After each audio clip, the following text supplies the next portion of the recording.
ছাগল কিভাবে তার মালিককে চেনে। আমরা আমাদের সৃষ্টিকর্তাকে চিনতে পারলাম।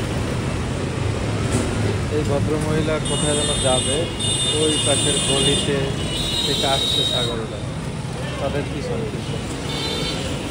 শুনে আবার ওইদিকে যাওয়ার তারাই দেওয়ার চেষ্টা করতেছে, কারণ আমরা অন্যদিকে যাইবে চাই, কিন্তু ছাগলটা যাইতেছে তাদের সাথেই যাবে।